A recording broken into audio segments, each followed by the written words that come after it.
Oke, berjumpa lagi pada mata kuliah riset operasi. Kita akan bahas pemrograman linier. Nah, seperti pertemuan sebelumnya, kita udah bahas bahwa pemrograman linier ini adalah fungsi yang terkait itu adalah fungsi yang linier.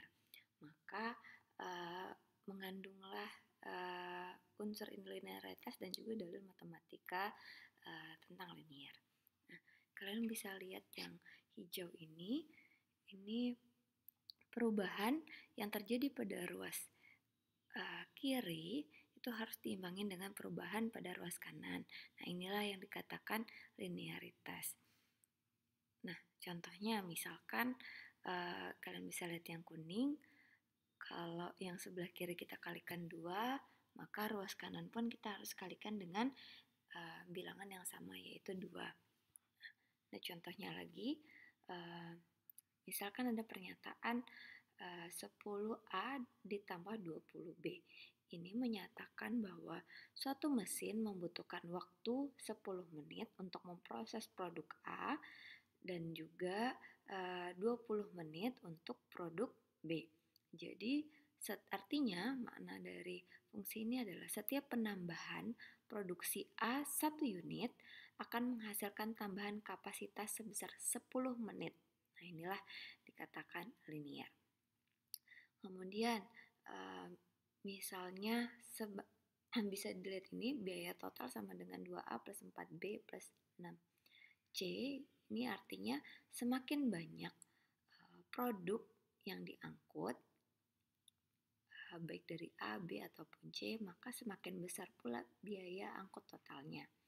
Ini misalkan fungsi yang menyatakan total biaya angkut. Jadi biaya total akan dipengaruhi oleh berapa banyak produk A yang diangkut, berapa banyak produk B yang diangkut, dan juga berapa produk C yang diangkut. Nah, inilah dikatakan linearitas. Kemudian, unsur utama dalam pemrograman linier itu sebenarnya ada 3. Yang pertama, variabel keputusan. Variabel keputusan itu apa? Yaitu yang variabel yang mempengaruhi nilai tujuan. Jadi misalkan tadi berapa banyaknya produk A yang diangkut, produk B yang diangkut, dan produk C yang diangkut.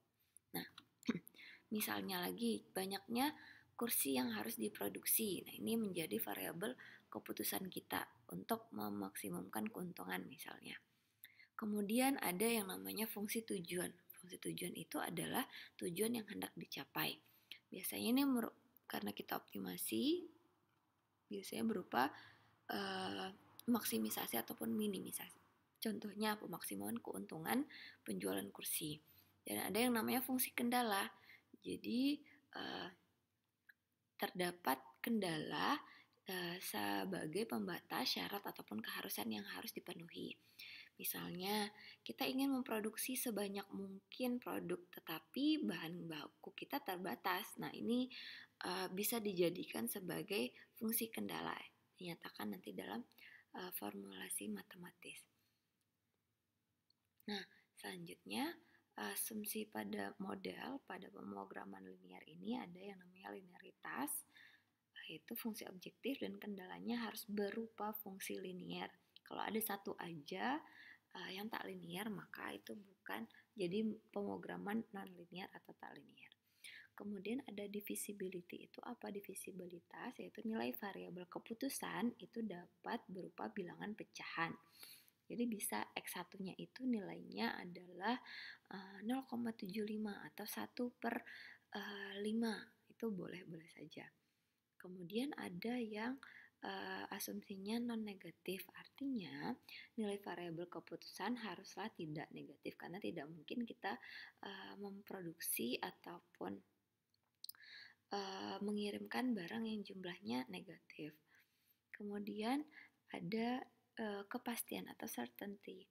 Ini artinya semua konstanta ataupun parameter yang diasumsikan mempunyai nilai yang pasti. Misalnya seperti nilai-nilai CI, AI, BI. Nah, ini model pemrograman linier. Maksud tadi pasti adalah nilai C1, C2 sampai Cn dan juga A11, A12 sampai AMN maupun B1, B2, BM ini kan parameternya. Nah, ini nilainya pasti atau sudah diketahui. Nah, ini adalah bentuk dari model pemrograman linear di mana ada fungsi tujuan. Ini ada fungsi tujuan, kemudian ini adalah fungsi kendala, dan ini adalah dari kendala non negatif, memaksa seluruh variabel keputusannya bernilai positif. Nah, Bu, katanya bisa minimisasi. Iya, bisa minimisasi. Jadi modelnya ini bisa juga dalam bentuk minimisasi. Nah, bisa juga dalam bentuk minimisasi, boleh. Terus fungsi kendalanya bisa juga dalam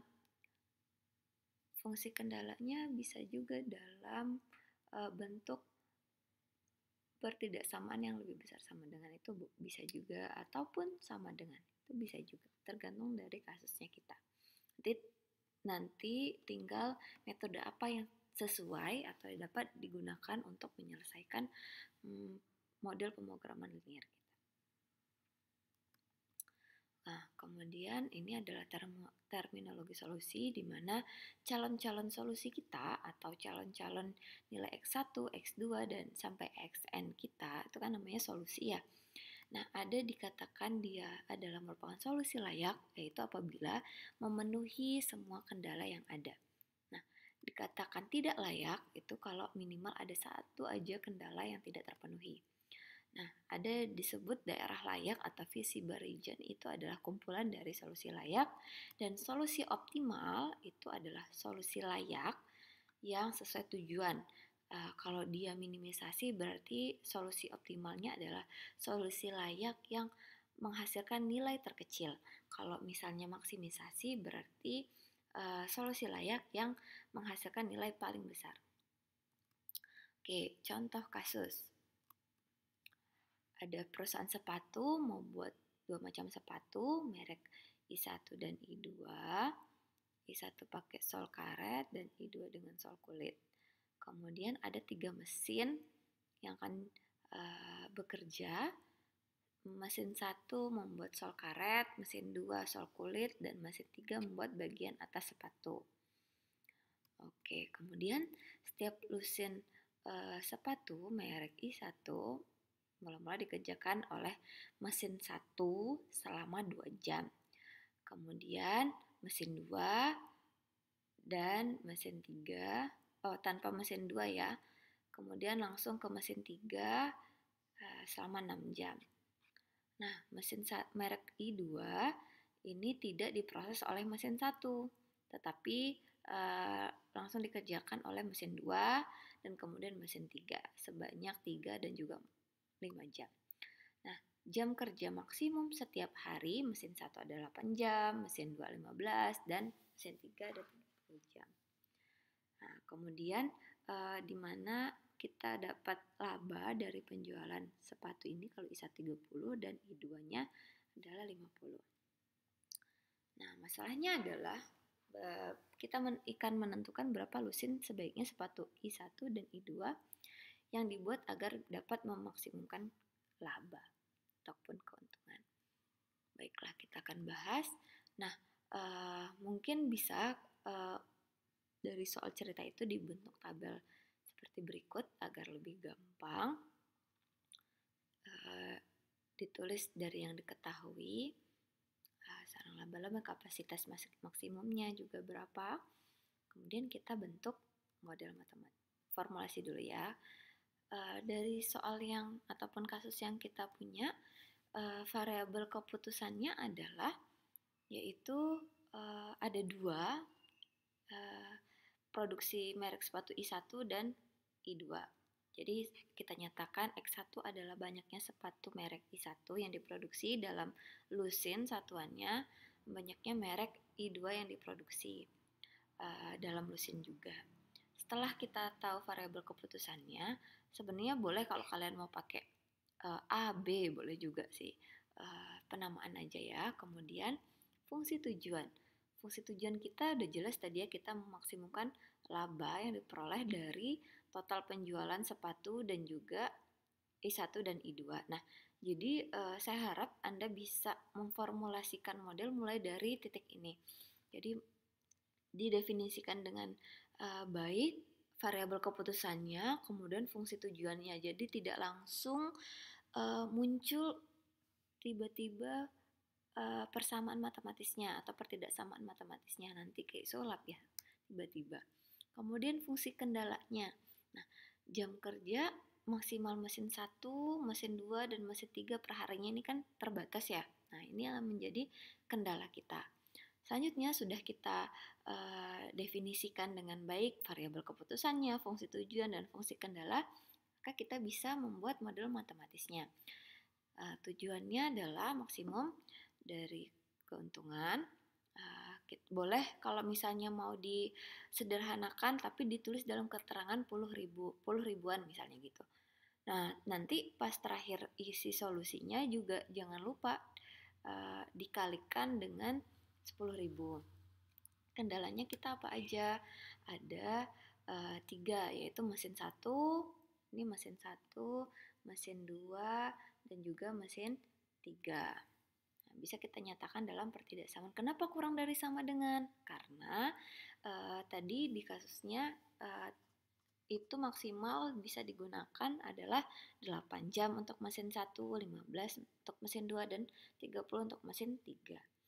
Jangan lupa untuk mencantumkan juga variabel non negatifnya ya, syarat non negatifnya, yaitu X1 dan X2 harus lebih besar sama dengan 0.